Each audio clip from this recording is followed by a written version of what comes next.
Welcome to the deep dive. We are absolutely thrilled to have you with us today because we're looking at a topic that, well, it fundamentally reshapes how you, me, and really everyone around us is going to navigate the next decade. That's a massive shift. Yeah, it really is. If you're listening to this right now, you are probably trying to figure out how to stay relevant. You're trying to figure out how to build a career or maybe how to build a business in a world that frankly just feels like it's accelerating way past human comprehension. So today, our mission is to unpack the critical importance of higher education and deep reading in the age of artificial intelligence. And we are going to look at this specifically through the lens of Pakistan's current economic and technological landscape. That's exactly right. We are looking at a collision of massive forces today.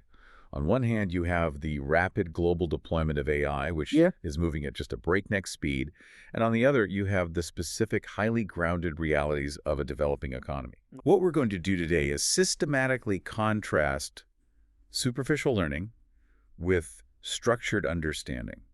Superficial learning is that really powerful allure of AI shortcuts, the social media hacks, what we might call the magic pills of the modern era. I like that. Magic pill. Right. And structured understanding is what's actually required to survive and build something sustainable. Yeah. Because when an economy gets challenging, the margin for error just completely disappears. Okay, let's unpack this. If you open up any social media app right now and just scroll for 5 minutes, you are being sold a very specific narrative. Oh, absolutely. You'll see a 20-something millionaire standing in front of a leased sports car telling you to drop out of university. You'll see tech influencers claiming that AI will do all of your thinking for you now, so memorizing things or reading long books is completely obsolete. It's everywhere. It is. The provocations basically boil down to this. Social media teaches you faster than books ever could. Content knowledge is dead. Only hard, immediate skills matter, which makes universities a slow, expensive scam. And finally, real entrepreneurs learn by doing, not by studying. It's an incredibly seductive narrative. It really is. It sounds so convincing, Right. especially when you're stressed about your career and looking for a fast track.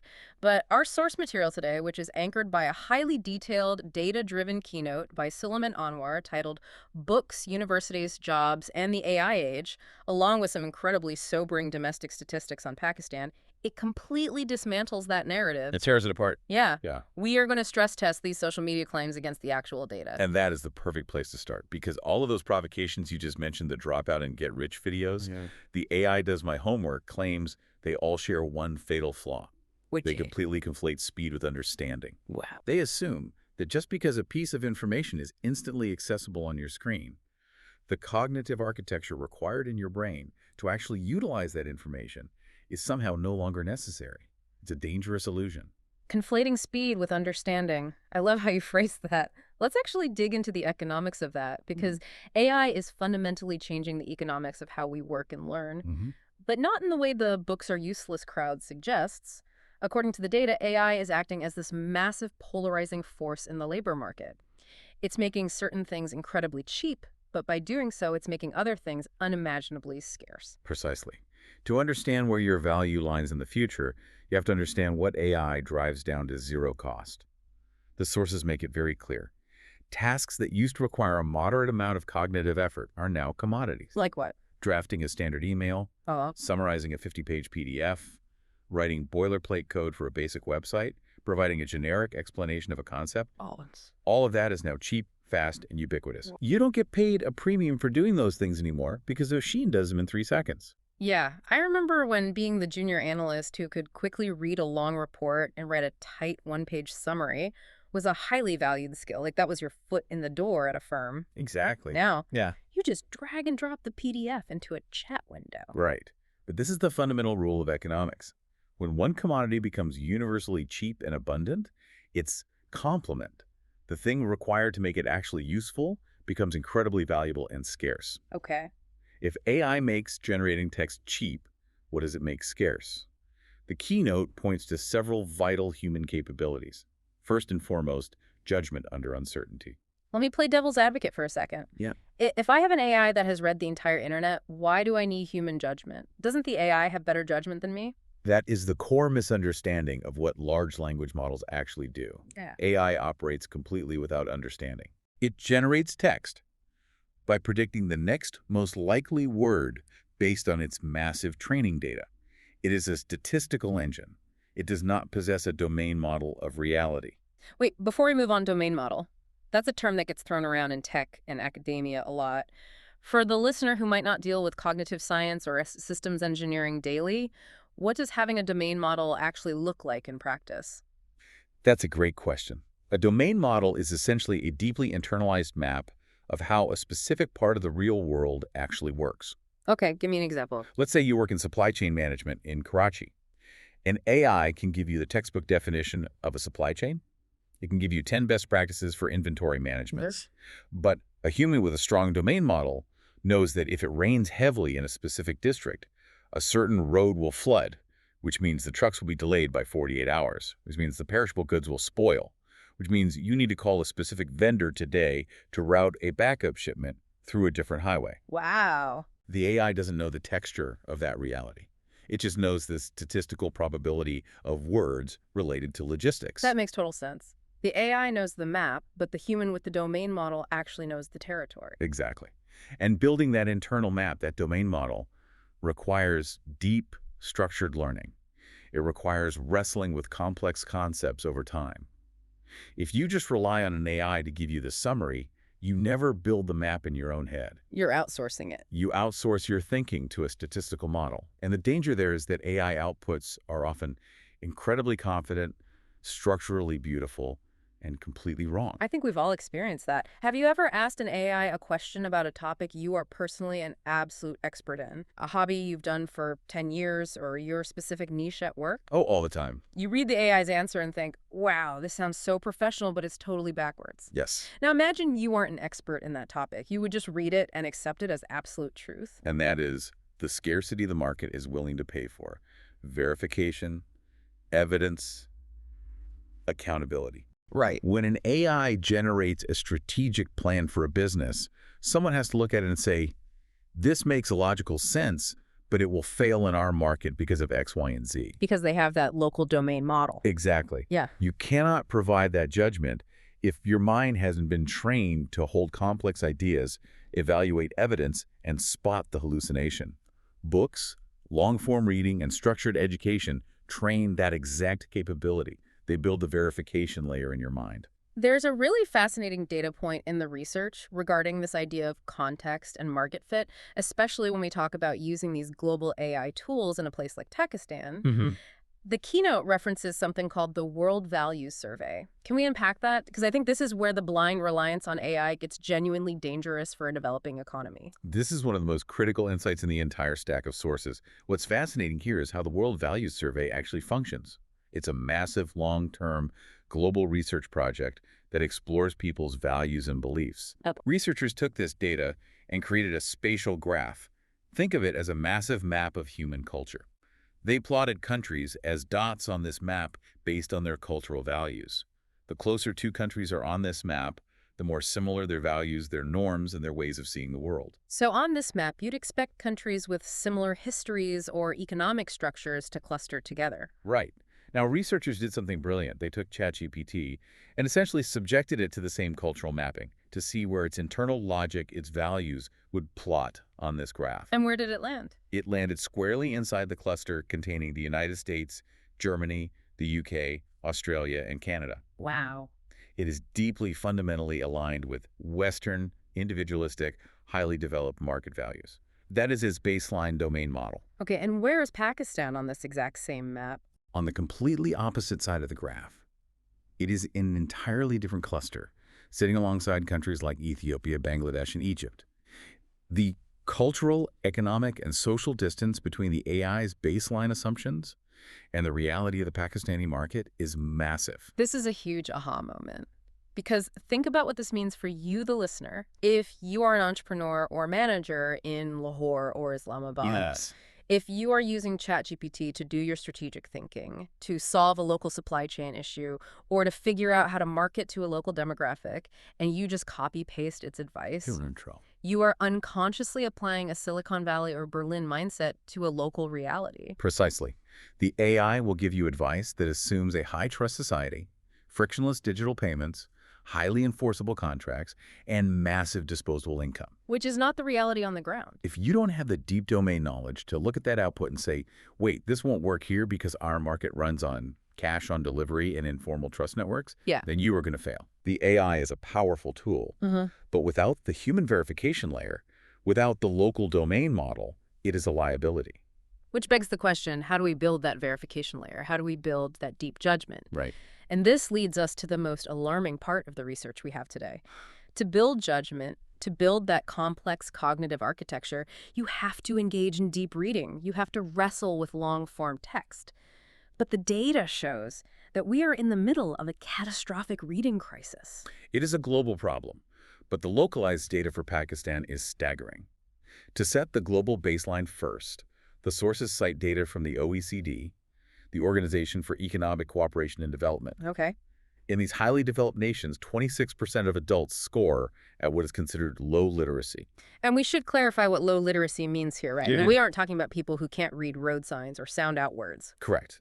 The sources are very specific about this.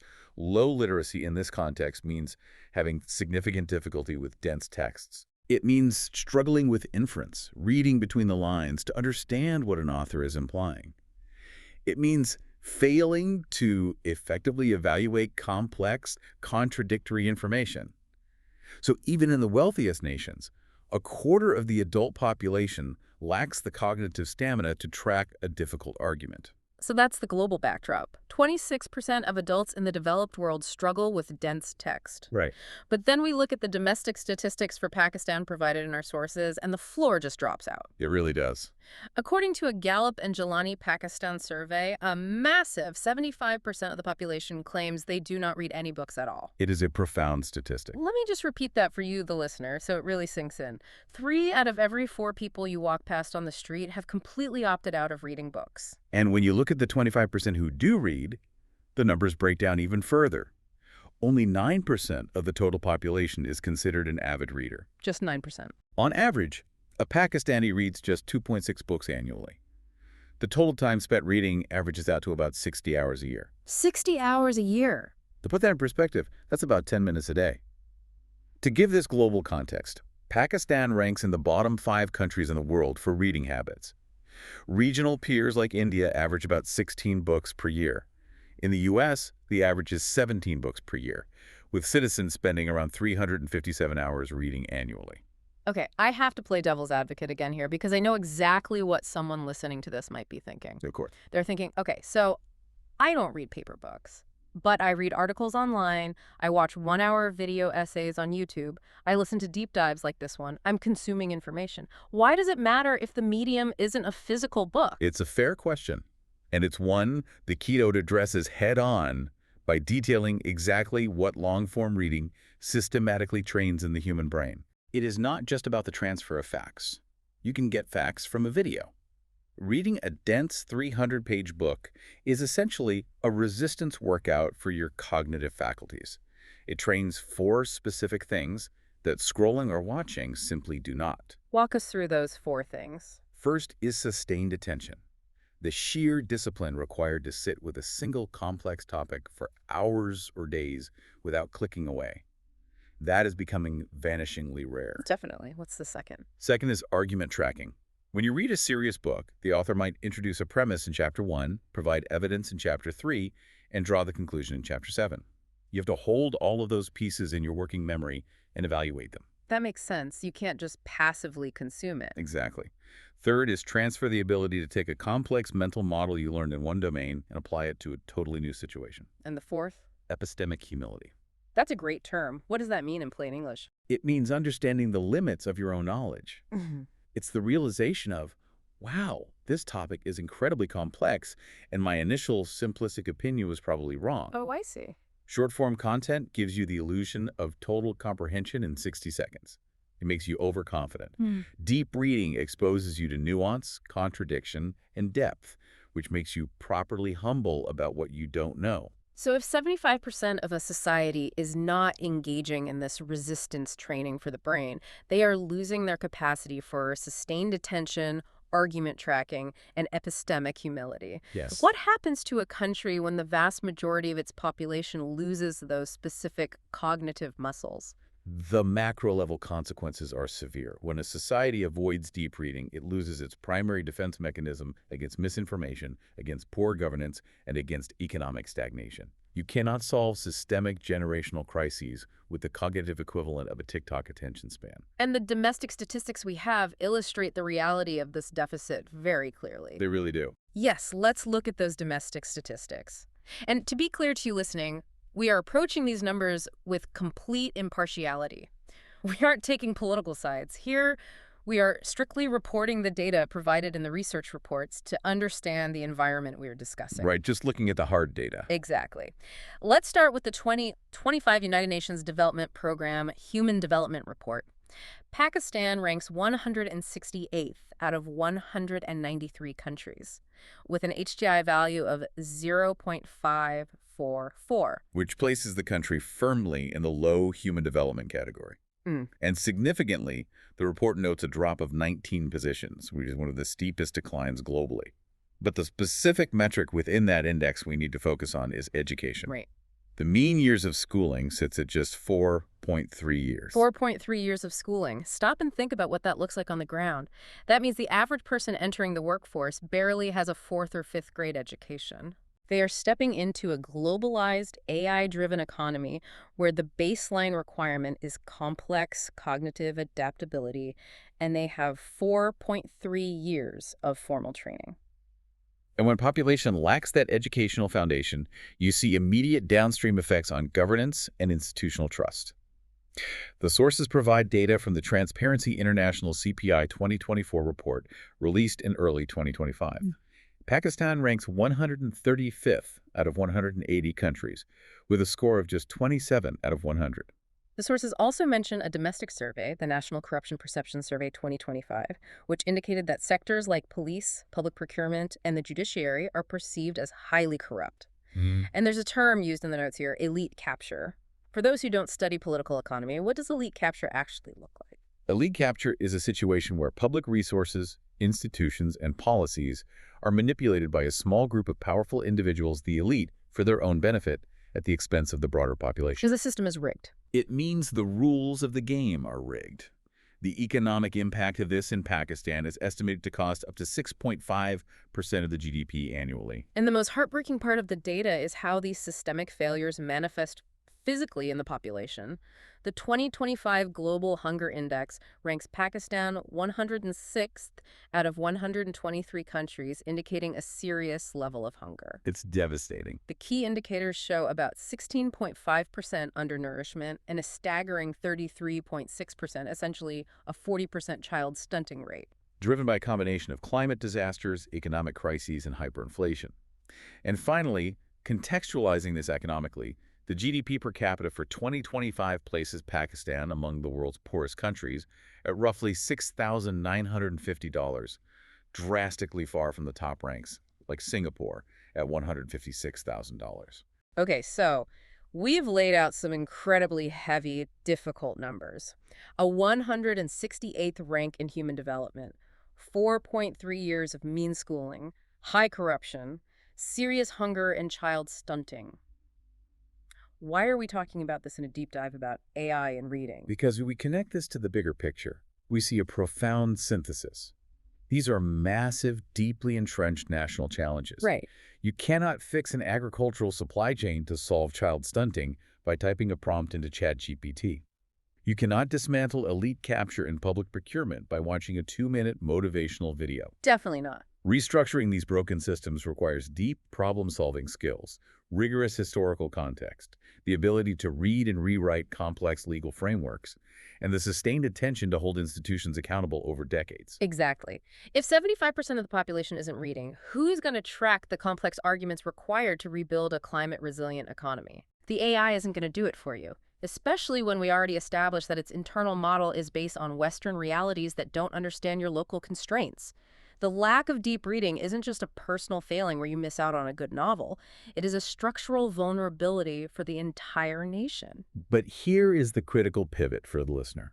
This massive structural vulnerability, creates an unbelievable market opportunity for the individual. How so? As the keynote explicitly states, deep reading is a skills shortage story. If many people avoid books, the market rewards those who do not. That is such an empowering way to look at it. If nobody around you has the cognitive stamina to read a 50-page policy document and find the critical flaw, and you can do that, your economic value goes through the roof. Precisely. Which brings us to a brilliant visual metaphor used in the source material to contrast these superficial shortcuts with actual verifiable expertise. It perfectly encapsulates the choice every professional faces today. Oh, the accident metaphor. Yes, I want you, the listener, to really visualize this scenario. The keynote shows an image of a brutal car crash. Two cars, one black, one white, completely mangled and crushed together. It's a very visceral image. Imagine you are in one of those cars. You've survived, but your knee is completely smashed. The bone is broken, the ligaments are torn, you are in agony, and you need immediate help. The metaphor presents three distinct paths you could take to deal with this crisis. These three paths represent the three different approaches to learning and problem solving in the modern economy. Okay. Let's look at the first option. This represents the AI shortcut. Right. So option one, you're sitting in the mangled car, you pull out your phone, open ChatGPT, and you type in what to do if your knee is just smashed in an accident right now. The sources actually include a screenshot of exactly how the AI responds to this prompt. It gives a very calm, structured, bulleted list. It says, call emergency services immediately. If there's deformity, it's an emergency. In Pakistan, call 1122. And it specifically warns you, do not try to straighten the leg or pop the knee back in because you could sever an artery. Now, analyze that output. Is it helpful? Yes, absolutely. It is excellent triage advice. But does it fix the knee? No. No. It points you toward the solution, but it lacks the physical capability to execute the repair.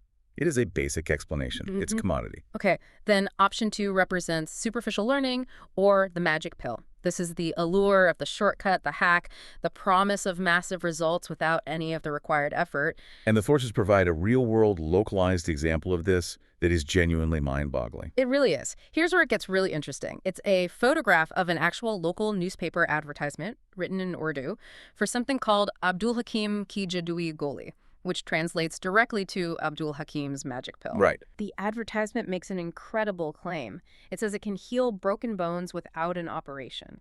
Specifically, it claims that even if a broken bone is jutting out of the skin, all you need to do is take 3 doses of this magic pill in the morning with butter for 3 days, and you will be completely healed. With butter. Right. To anyone with even a basic understanding of human anatomy, this is absurd. It is a comforting lie. It is a scam that preys on desperate people who are terrified of surgery and are desperately seeking an easy, painless fix for a highly complex physical trauma. We can laugh at the ad with the butter and the magic pill, but think about how often we see the exact same pitch in the business world. Oh, all the time. You don't need a degree, you don't need to read books, just buy my 3-day dropshipping course and you'll be making $10,000 a month from your laptop. It's the exact same scam.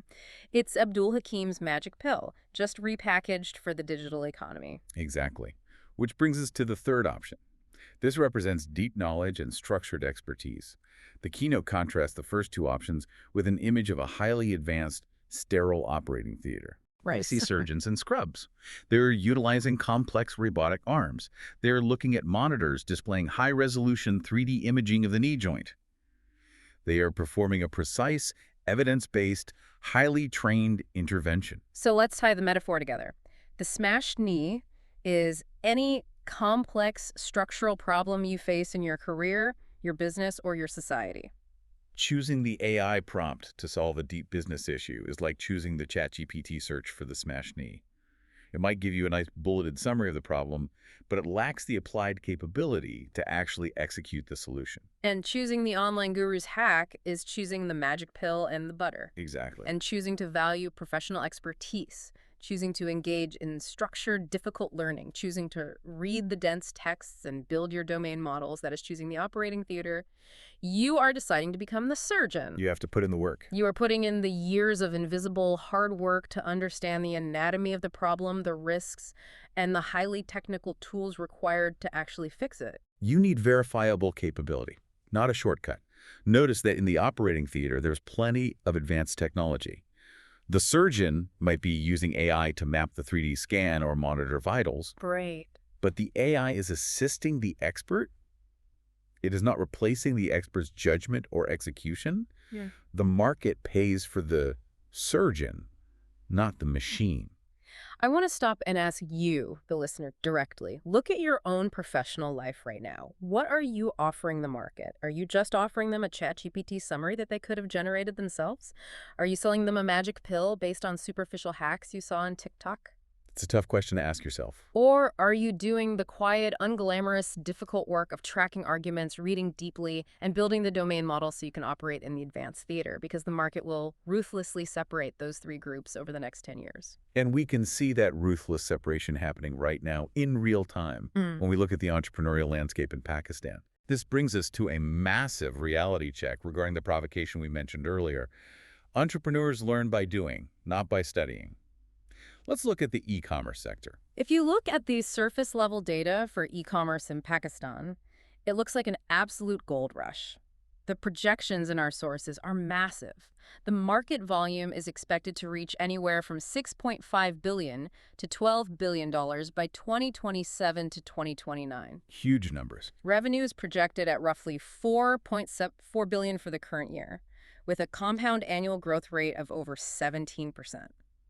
If you just read the headlines, you would think anyone can set up a Shopify store and become a millionaire. But the reality for independent online businesses is brutal. Beneath those massive growth numbers, the sources highlight a terrifying statistic. A staggering 90% of e-commerce startups in Pakistan fail within their first 120 days. 120 days, that's 4 months. 9 out of 10 people who start an online business are completely bankrupt or shut down before they even hit their second quarter. Why? What is killing them so fast? The sources outline the exact failure modes. First, there is a very low adoption rate of formal e-commerce. Only about 7% of internet users are actually engaging in online transactions. Okay. Second, there is a massive lack of trust between buyers and sellers, largely driven by fears of fraud. Because of this trust deficit, the entire market heavily relies on cash on delivery, or CUD. Oh, cash on delivery. Anyone who has done business in Pakistan knows this pain. For the listener who might not be familiar with the mechanics of this, COD-AD is an absolute nightmare for a small business's cash flow. It really is. Let's say you sell a jacket online. The customer clicks buy, but they don't pay you. You have to pay your supplier for the jacket. You have to pay the courier company to ship it. 3 days later, the rider arrives at the customer's house. And anything can happen then. Exactly. Maybe the customer isn't home. Maybe they changed their mind. Maybe they don't have the exact change in rupees. So the rider leaves. The jacket comes all the way back to you. You've paid for shipping twice. Your inventory was locked up for a week. And you made zero revenue. Do that 100 times a month and your business is dead. Exactly. Add to that poor digital marketing skills, low online search visibility, and an environment of high inflation that severely reduces consumer purchasing power, and you have a recipe for that 90% failure rate. And it's not just e-commerce. The broader startup ecosystem faces the same brutal math. The materials cite an Express Tribune report noting that Pakistani startups have cumulatively attracted only $750 million in financing over the past 15 years. Over 15 years. It's a long time for that amount. Right. At the Pakistan Startup Summit 2024, Telnor Microfinance Bank founder Nadeem Hussain pointed out that this is not a great number considering the vast talent pool. He noted that the survival rate mirrors global patterns, only about 10% advance to the commercial level and roughly 90% shut down within their first 2 years. So let's bring this back to the social media myth entrepreneurs learn by doing, not by studying.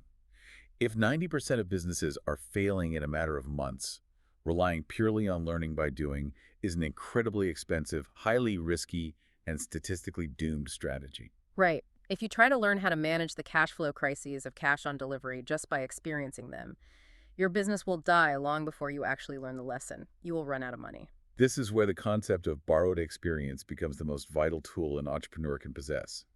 The keynote emphasizes that in a volatile economy, books are leverage, not a luxury. Yes. By engaging in deep reading, a founder gains access to the experiences, the failures, the strategic pivots, and the triumphs of thousands of other business builders across history. You don't have to stumble blindly through cash flow management. You can read a textbook on financial strategy. You don't have to guess how to build trust in a low-trust market. You can study behavioral economics and human psychology. The sources explicitly list how books provide this leverage. They aid in opportunity recognition, allowing you to see patterns across different industries that you wouldn't see in your narrow day-to-day operations. They allow for faster iteration. Because you aren't starting from zero. Exactly. You can avoid known failure modes because you read about a company that already tried your idea and failed 10 years ago. They provide better frameworks for pricing strategy, analyzing competition, and understanding consumer psychology. They teach you how to build credible narratives backed by evidence, which is essential for fundraising. And they provide frameworks for leadership, culture, ethics, negotiation, and corporate governance. If we contrast this learn by doing myth with data from the U.S. market, the Global Entrepreneurship Monitor 2024/2025 shows that total entrepreneurial activity in the USA is around 19% of adults. Entrepreneurship is common there, Yes. but sustainable success still requires disciplined learning. The founders who win are the ones who reduce uncertainty faster than their competitors. You simply cannot reduce uncertainty rapidly if you are only relying on your own limited, immediate personal experiences. You must borrow experience through deep study. And this applies whether you are building your own startup or acting as an entrepreneur within a large corporation. The visual sources highlight this distinction. What's the difference exactly? An entrepreneur innovates within an existing business. Okay. They have job security and access to corporate resources, but they have to navigate bureaucracy. An entrepreneur has more freedom, but faces much higher personal financial risk. Okay, that makes sense. Both require immense ambition and innovation, and neither can lead effectively if their understanding of the market is limited to a 60-second summary. You have to buy that borrowed experience through reading. This actually leads perfectly into something else I wanted to ask you about. We've talked about reading and books, but what about formal institutions? What about the university? Ah, yes. Because the third provocation we discussed at the very beginning was only skills matter, and universities are slow and expensive. There is a very vocal, very strong anti-university sentiment gaining traction online, claiming that traditional education is essentially a relic of the past. It's a popular narrative, but again, the macroeconomic data completely contradicts it. The keynote provides data for the U.S. Bureau of Labor Statistics.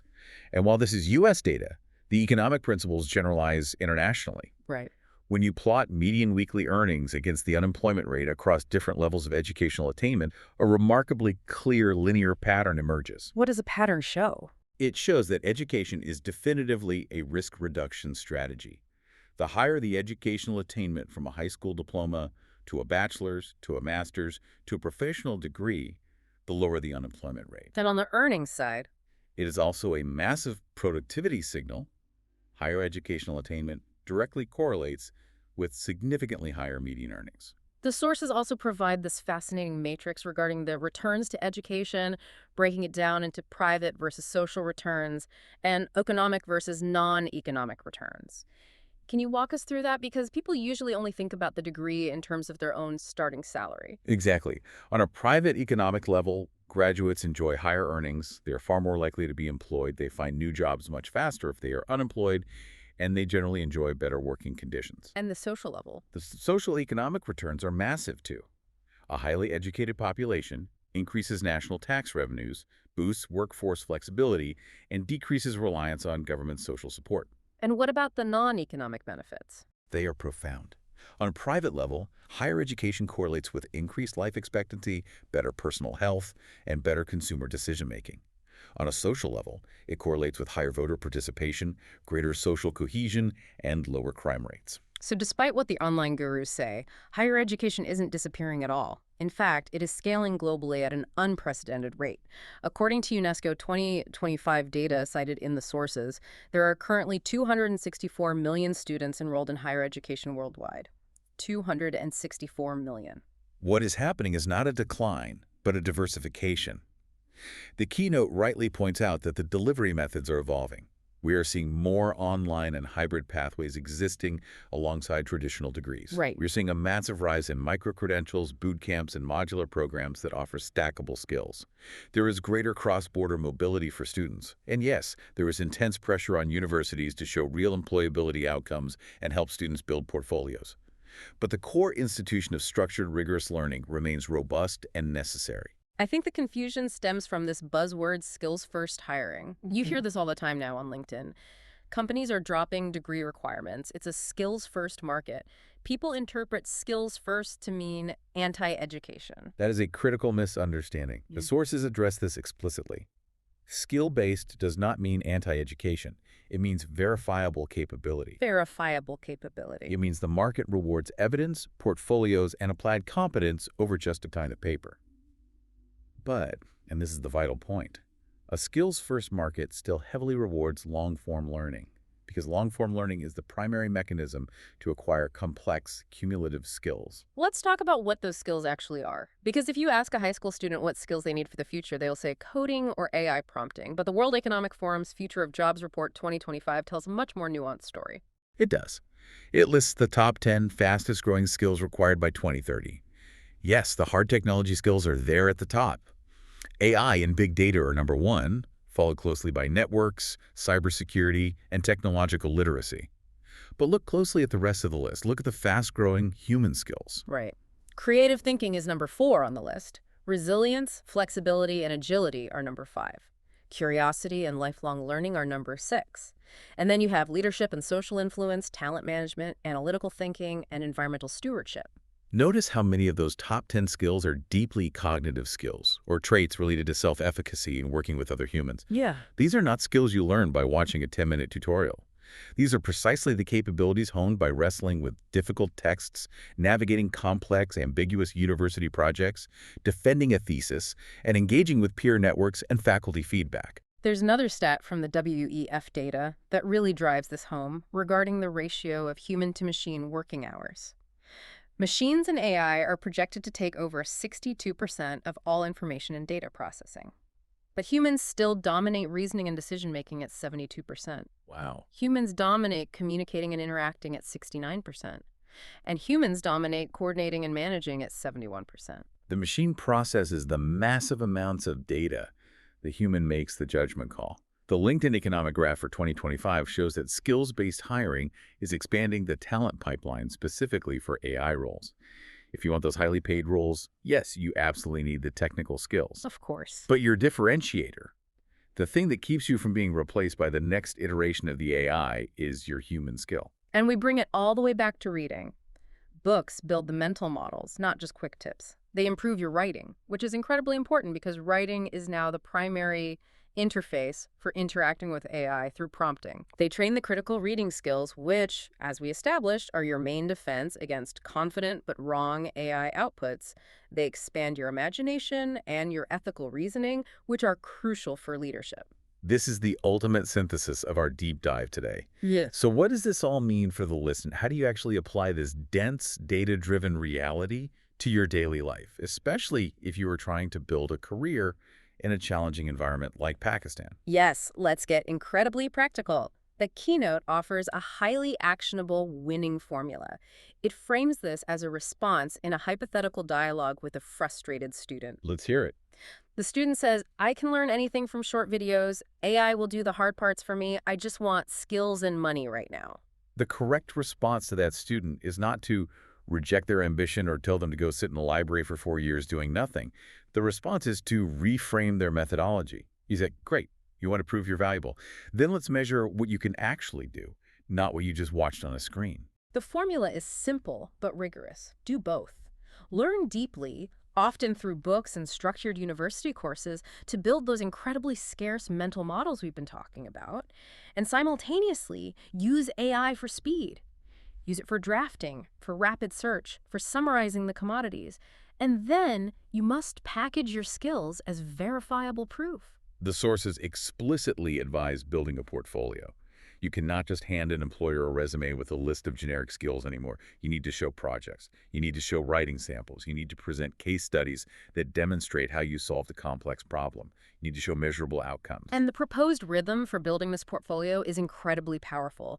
I want everyone listening to write this down. It is the 1-1 formula, 1 book, 1 project, and 1 mentor every single month. That is a phenomenal framework. Think about what happens if you actually execute that. In 1 year, you have read 12 deep, complex books, building your sustained attention and your domain models. You have completed 12 tangible projects that you can show an employer or an investor, proving your applied capability. And you've connected with 12 mentors, building a network of borrowed experience and human trust that an AI can never replicate. It completely shifts the conversation. It moves us away from this false dichotomy of books versus skills and helps us view books as a skill technology. Mm. They are simply the most scalable, proven way to build high-level cognitive capability. Absolutely. Let's take a moment to summarize the massive journey we've been on today. We started by looking at the stark economic reality of AI. It lowers the cost of producing text and basic code to zero, which means the value of human judgment, deep domain understanding, and verifiable skills skyrockets. We then looked at the terrifying domestic reality. 75% of Pakistanis do not read books. That lack of cognitive resistance training directly correlates with the nation's struggles, a 168th rank in human development, high levels of corruption, and an inability to solve complex systemic crises like food insecurity. We use the metaphor of the smash knee in the car accident to realize that we have a choice. We must choose the advanced operating theater of deep, structured expertise over the magic pill of social media hacks or the basic triage of a ChatGPT prompt. We examine the brutal reality of entrepreneurship, noting that 90% of e-commerce startups in Pakistan fail within 120 days. We realize that in a high inflation landscape burdened by a lack of trust and cash-on-delivery cash flow issues, sustainable entrepreneurship requires borrowed experience.